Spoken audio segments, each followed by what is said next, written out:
Bismillahirrahmanirrahim. Alhamdulillah waktu masih diberi nikmat mugi-mugi saged ngaji istiqomah manfaat barokah fid-dini wad dunya wal akhirah.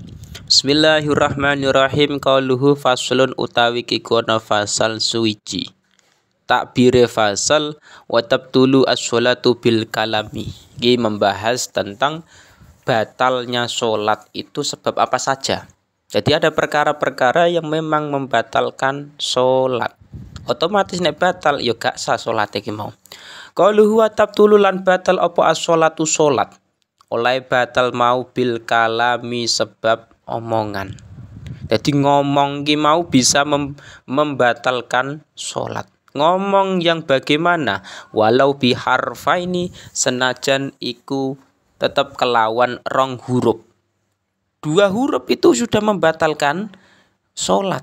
Jadi ngomong berbicara yang 2 huruf itu sudah membatalkan sholat.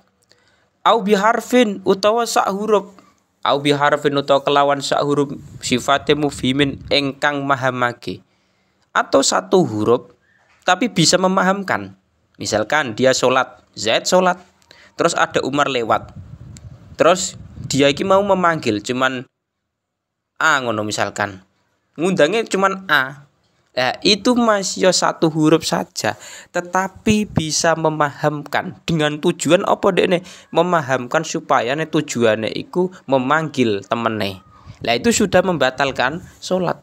Jadi 1 huruf yang memahamkan atau 2 huruf. 2 huruf boyku mau paham atau tidak tetap batal mau. 2 huruf atau lebih mau.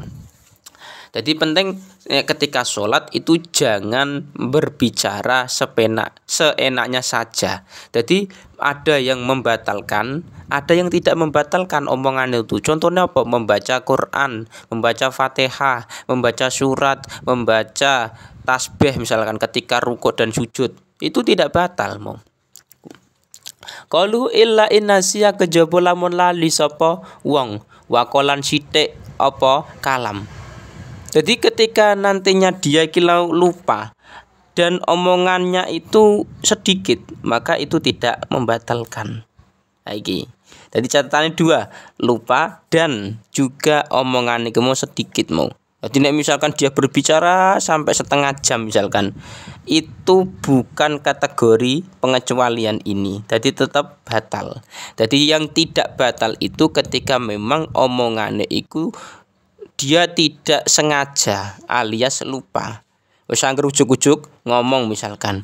Sing kedua catatannya memang di situ omongannya sedikit. Nah itu enggak masalah dalam sholat. Dalam sholat mau. Wabila falilan kelan bira-bira penggawean al-katsirati kang akeh atau pergerakan-pergerakan yang banyak al-mutawaliyati engkang nuli-nuli. Lah contohnya yang bagaimana? Kasalah si harokatin koyok telu biro-biro obahan. 3 gerakan atau lebih itu membatalkan sholat. Jadi kategori gerakan yang membatalkan adalah mutawaliyah. Nuli-nuli tidak dipisah dengan waktu yang lama. Makanya ketika melakukan 3 gerakan atau lebih yang langsung modelnya tidak dipisah dengan waktu, itu statusnya bisa batal sholate. Tapi nek dipisah dengan waktu enggak batal. Misalkan soft depan kosong. Lah kita yang di belakang tuh wah, iki nek maju apa enggak? Akhirnya maju. Ketika maju 3 langkah atau lebih langsung itu batal karena nuli-nuli mualah. Tetapi ketika dia melangkahnya itu ada jeda berhentinya. Itu enggak masalah.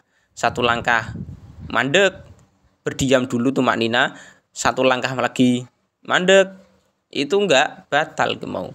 Jadi ada yang membatalkan, ada yang tidak mau. Wabil harokati lan kelawan opal mufradati engkang banget atau pergerakan yang banget itu juga membatalkan sholat. Wabiz ziyadati ruknin lan kelawan nambahi rukun fi'liyin kang bangsa penggawean atau rukun fi'li ditambahi misalkan 1 rakaat itu ruku'e 2 kali, itidali 1 kali. Misalkan dia, misalkan ada orang yang sholat iki mau posisine banyak bergerak, iki mau apa menambahi rukun, sorry, menambahi rukun. Misalkan mau, jadi misalkan waya sholat terus dia menambahi rukun, itu bermasalah. Sholat dalam satu rakaat kan sujudnya 2 kali, ditambahi 3 kali misalkan. Nah, dalam satu rakaat itu batal otomatis. Yang penting sholatlah sesuai aturan yang ada, jangan menambahi rukun, apalagi mengurangi, jangan. Wabil harokatilan kelawan obah al wahidati ingkang siji, tujuane lilabi krana dolanan, atau satu gerakan sing tujuane iki mau dolanan, main-main.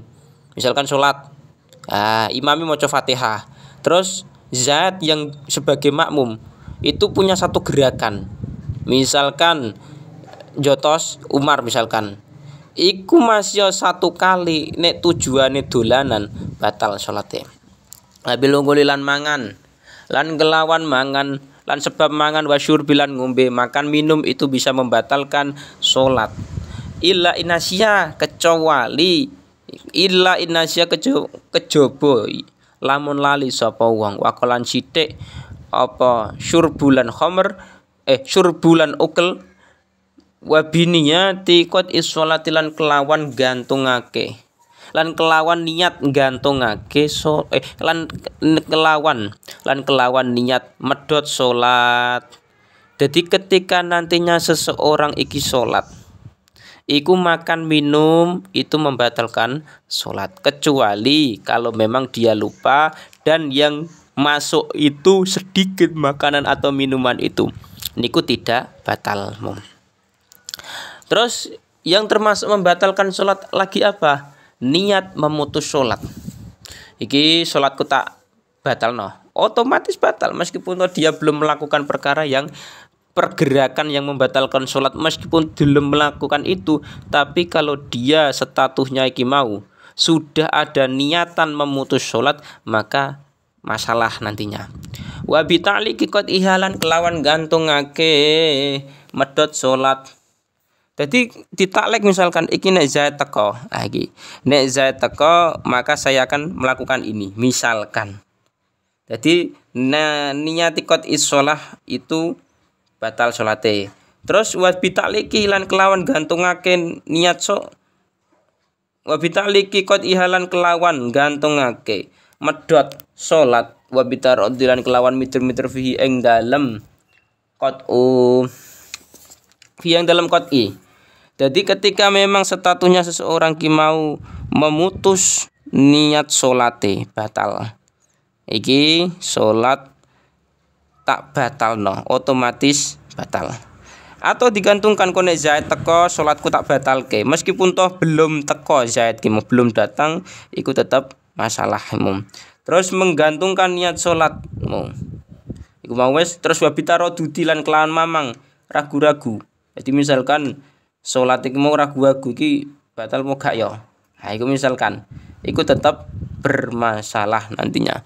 Wa bi ayam dialan kelawan yen to lewat sapa rukun-rukun ma'asyaki ing dalam syartane mamang fi niati ta'arum ing dalam niat takbiratul ihram. Jadi rukun beserta mamang itu melakukan suatu rukun itu kan wajib. Itu pertama. Ketika nanti ada keraguan atau kemamangan, lah itu nantinya bermasalah. Au yadula utawa suwe apa zaman syaki apa mangsane mamang. Jadi ngene, misalkan seorang ada pesen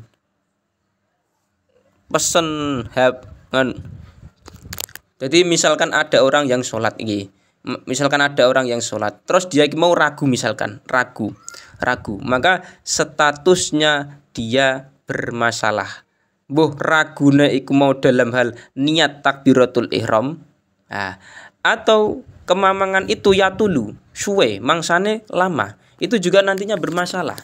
Jadi intinya apa? Ketika kita sholat jangan sampai niat kita ini berubah karena memutus sholat, membatalkan sholat, atau niat menggantungkannya. Kok nek Zaid teko sholatku tak batal, iku juga bermasalah. Atau niat di dalam takbiratul ihram, wah iki aku batal pura ya niatku takbiratul ihram mau sah po gak ya.